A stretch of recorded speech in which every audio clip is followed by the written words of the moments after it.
ఈ యుద్ధంతోనే సంబంధం లేని దుబాయ్ ఈరోజు అగ్నిగుండంలో ఎలా మారింది? ఈ ఇరాన్ వేసిన ప్లాన్ నుండి ఇండియా ఎలా తన షిప్స్ ను వెనక్కి తెచ్చుకోగలిగింది? దుబాయ్ ఎయిర్పోర్ట్ లో ఫ్లైట్స్ ఎందుకు ఆగిపోయి ఈ స్ట్రైట్ ఆఫ్ హార్మోజ్ నుండి ఇండియా ఎలా బయటపడిందో మనం చూద్దాం. ఇరాన్ ముఖ్యంగా టార్గెట్ చేసింది గల్ఫ్ కంట్రీస్ మీద, ఈ యుఏఈ, ఈ దుబాయ్, ఈ సౌదీ. దుబాయ్ ఎయిర్పోర్ట్ దగ్గరలో ఉండే ఫ్యూయల్ ట్యాంక్ మీద ఒక డ్రోన్ పడి పేలిపోయింది.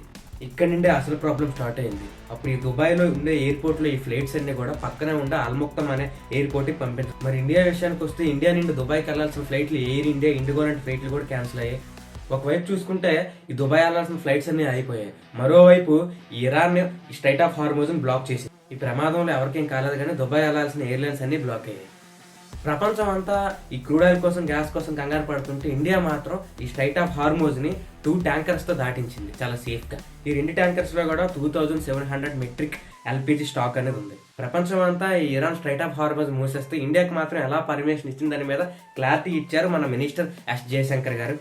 జయశంకర్ గారు చెప్పింది ఏంటంటే, ఇరాన్తో మాకు ఎటువంటి మనస్పర్ధలు లేవు, అలా అని చెప్పి ఇండియా ఫ్లాగ్ ఉన్న ప్రతి షిప్ ని మీరు వదిలేయక్కర్లేదు. ఇండియా ఇరాన్కి ఏమైనా హెల్ప్ చేస్తుందంటే అదేం లేదు, పాత సత్సంబంధాలు, స్నేహ బంధాల వల్ల మాత్రమే ఇప్పుడు ఇరాన్ ఇండియాకి హెల్ప్ చేస్తుందని జయశంకర్ గారు చెప్పారు.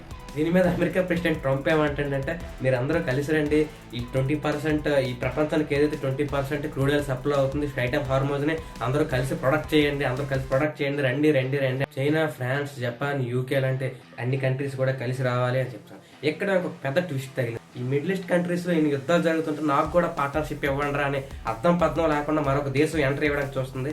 అతనే మన కిమ్ అన్న. అమెరికా ఇంట్రెస్ట్ మొత్తం ఇరాన్ ని నాశనం చేయడానికి ఉంది కదా. ఈ టైంలో నార్త్ కొరియా ఎలా అటాక్ చేయడానికి చూస్తుంది.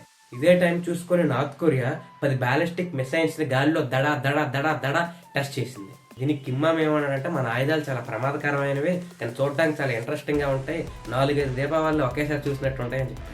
కిమ్మామ్కి ఎందుకు ఎంత కోపం వచ్చిందంటే, ఈ ఇరాన్ యుఎస్ యుద్ధం ఎప్పుడైతే స్టార్ట్ అయ్యిందో ఈ సౌత్ కొరియాలో ఉండే ఈ ఎయిర్ డిఫెన్స్ సిస్టమ్ ఏదైతే యుఎస్ ఉందో ఇది తీసి మిడిల్ ఈస్ట్ లో పెట్టారు. దీనివల్ల సౌత్ కొరియా సెక్యూరిటీ చాలా వీక్ అయింది.